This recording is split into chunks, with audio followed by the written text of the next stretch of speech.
राम चरोखे बैठ के सबका मुजरा ले, जैसी जिसकी भावना तैसा ही फल दे। नमस्कार दोस्तों, आप देख रहे हैं लोक भारत में। आज मौजूद हूँ मल्लिकार्जुन खड़गे जी के आवास पर और यहाँ पे तमाम इंडिया के जो गठबंधन के लोग हैं वो अंदर मीटिंग चल रही है। यहाँ पे तमाम लोगों जो मौजूद हैं उनसे बात करेंगे। जी सर, क्या लग रहा है आपको, अंदर जो मीटिंग चल रही है उससे क्या रिजल्ट निकलने वाला है? देखिए, हमने पहला पढ़ा था जो संविधान बचाने का, वो हमने पार कर लिया जी। 9 तारीख तक आपको अच्छे परिणाम मिलेंगे। हमने जो चुनाव लड़ा है महंगाई बेरोजगारी पे,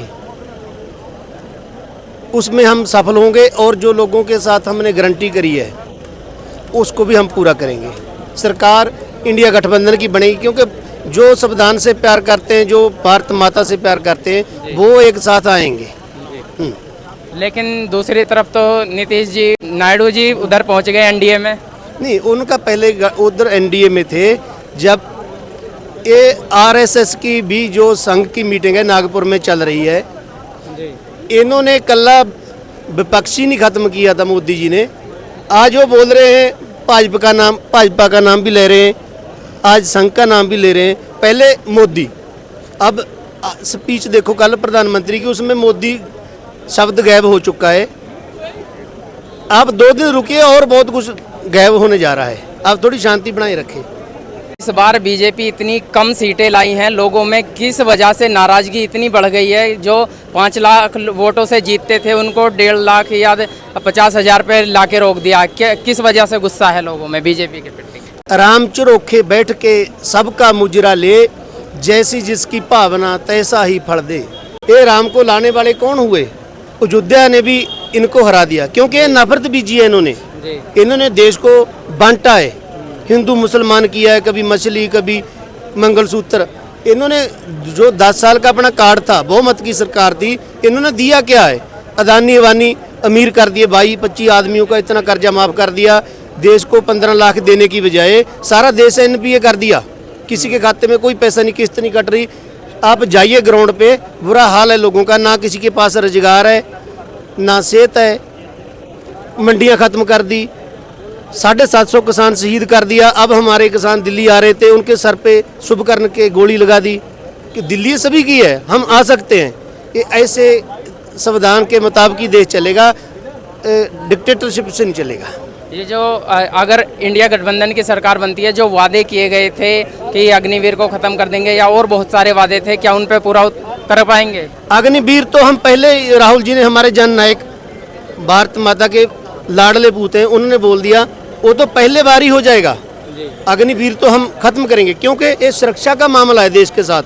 अब 4 साल की नौकरी है, 6 महीने की ट्रेनिंग है। हमारी चाइना के साथ जंग लग गई और 2 महीने रिटायरमेंट के रह रहे हैं। वो आदमी जो हमारा सैनिक होगा वो लड़ाई नहीं करेगा, वो आप सोचेगा मेरे 2 महीने रह गए, मेरे को शहीद का दर्जा तो मिलेगा नहीं, तो वो अपनी जान बचाएगा।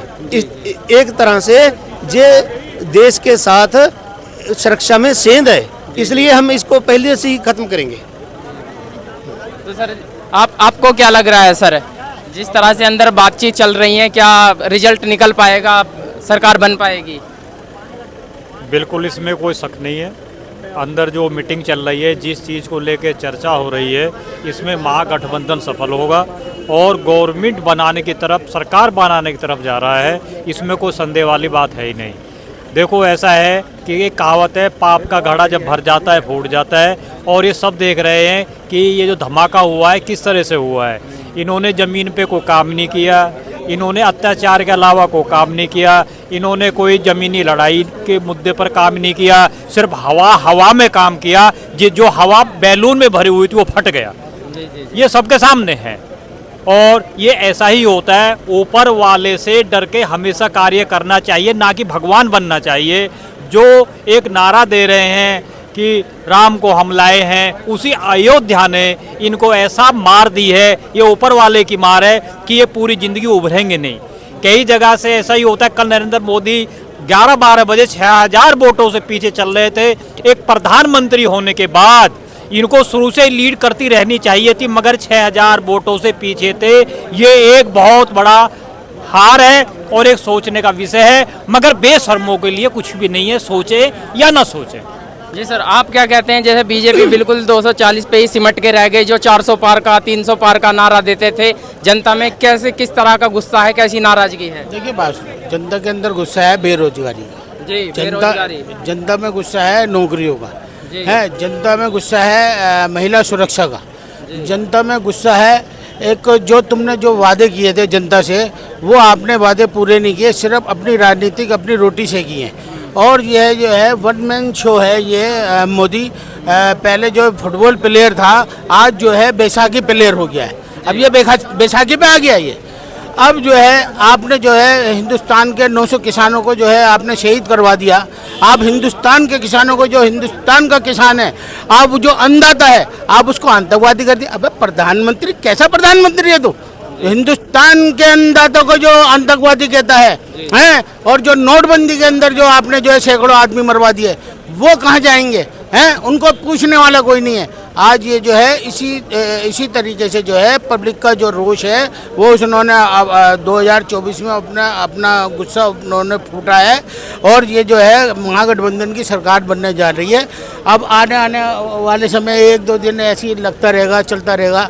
अब मैं तो चाहता हूँ कि इसमें जो भी अगर जो इंडिया गठबंधन के जो लोग हैं अगर वो अपनी मांगों को और रखते हैं तो उनको पूरा कर देना चाहिए हमारे हाईकमान को। हमारा यही उद्देश्य है ताकि जो है इन कमबख्तों से छुटकारा मिले, इस देश से छुटकारा मिले, देश को बचाना है। जी सर, आपको क्या लग रहा है किस तरह से बीजेपी 400 पार का नारा देते देते 250 भी नहीं पहुंच पाई है, और बहुत सारे इनके मुद्दे थे, और तो बिल्कुल 250 से भी नीचे सिमट के रह गई है। जनता में किस तरह का गुस्सा है? शुक्र मानिए ये 250 भी पार कर पाए, क्योंकि स्टेट में इनकी सरकार है, अधिकारी इनके दबाव में, वरना जनता ने इनका वो हाल कर दिया था कि ये 100 से भी नीचे सिमट जाते। कई जगहों पर ये खबरें आ रही है, आरोप लग रहे हैं कि कहीं पे जहाँ पे सब आगे या इंडियन अलायंस के उम्मीदवार आगे चल रहे थे वहाँ धीमी काउंटिंग हुई है और लाइटें काटी गई हैं। इसको कैसे देखते हैं आप? देखिए मेरठ की अगर हम बात करें, मेरठ हापुड़ लोकसभा की,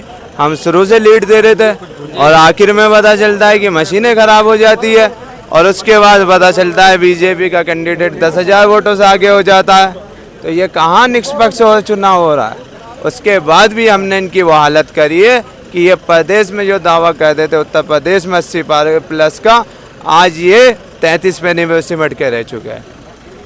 तो युवा या लोग किस चीज से ज्यादा नाराज हुए हैं इस सरकार से? बेरोजगारी से, अग्निवीर से, पेपर लीक के मामले से। ढेरों सारे प्रदेश का मुख्यमंत्री जो है वो बिल्डोजर के दम पे, पुलिस के बल पे जो हम पे लाठियाँ बजवाते हैं, हम युवाओं ने प्रदेश के मुख्यमंत्री को जवाब देने का काम किया है।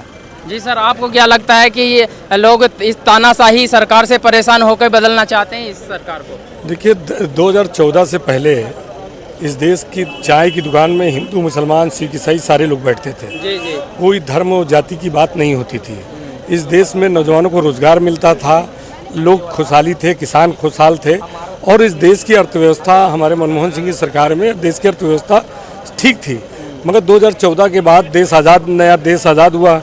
ये कहते हैं कि 2014 में देश आज़ाद हुआ और 70 साल कुछ हुआ ही नहीं है। और मोदी जी का एक ये भी था कि गांधी जी को गांधी फिल्म के आने से जानते हैं। अब वो आदमी पूरे देश के अंदर, बताइए, जो गांधी को पूरी दुनिया में आप किसी भी मुल्क में चले जाइए, 2-4 मुल्क को छोड़कर हर जगह नेहरू जी की, गांधी जी की मूर्ति आपको मिलेगी।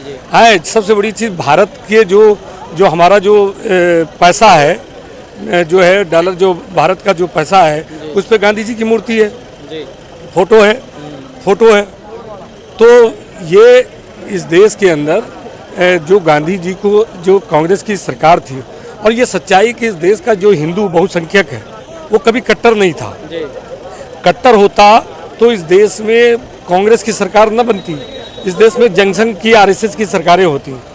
तो 2014 के बाद इन्होंने इस देश के अंदर जो 84% हिंदू भाई थे उनको गुमराह करने का काम किया, और धर्म के नाम पर, जाति के नाम पर बांटने का काम किया। और केवल मैं आपसे एक सवाल कर रहा हूँ कि मोदी जी सबसे ज़्यादा हिंदुत्व की बात करते हैं। अगर 100 रुपये का पेट्रोल बिकेगा, जब 84% हिंदू है, तो सबसे तो ज्यादा सभी को मिलेगा, नहीं, सबसे ज्यादा नुकसान किसका होगा? जो बहुसंख्यक है बहुसंख्यक है 84% वाले को। जी, जी। अगर 1000 का सिलेंडर बिकेगा तो हिंदू वो भाई, सबको ही मिलेगा। नहीं, हिंदू भाई को ज्यादा मिलेगा। पूरे भारतवर्ष में 1.5% नौकरी में मुसलमान हैं, जी तो नौकरियां जा रही हैं, नौकरियां मिल नहीं रही हैं, उद्योग बंद हो रहे हैं, किसकी नुकसान हो रहा है?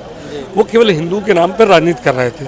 जैसा कि तमाम लोगों ने कहा कि आप अयोध्या में आप नारा लगा रहे हो राम मंदिर का जो है आप जो है निर्माण करा रहे हो, और जो कि सुप्रीम कोर्ट के आदेश से राम मंदिर बना और सबकी सहमति से बना, और किसी तरीके का भारत में विरोध नहीं हुआ, मगर आप नारा लगा रहे हो कि जो राम को लाया है हम उसको लाएंगे।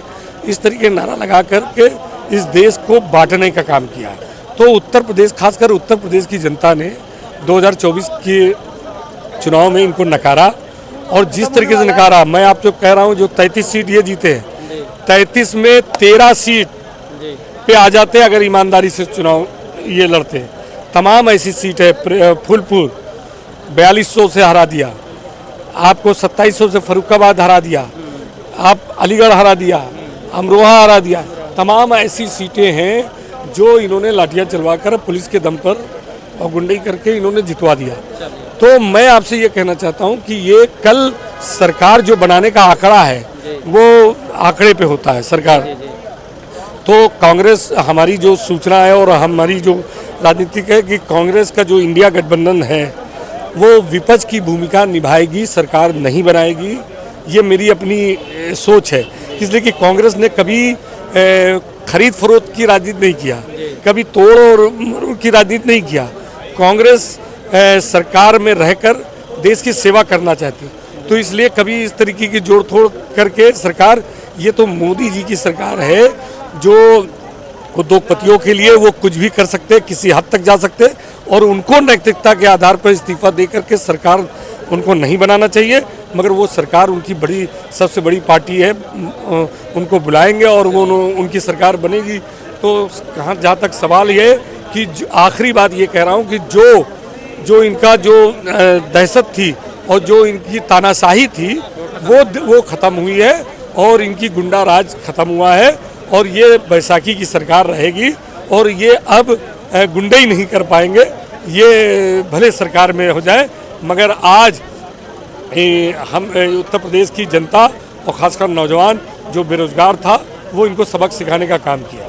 चलिए, बहुत बहुत धन्यवाद। यहाँ पे लोगों से जाना किस तरह से इंडिया अलायंस की बैठक चल रही है, और लोगों ने अलग अलग राय दी कि ये एनडीए की सरकार बनने जा रही है, ये ज़्यादा दिन तक नहीं चलेगी या नहीं बन पाएगी।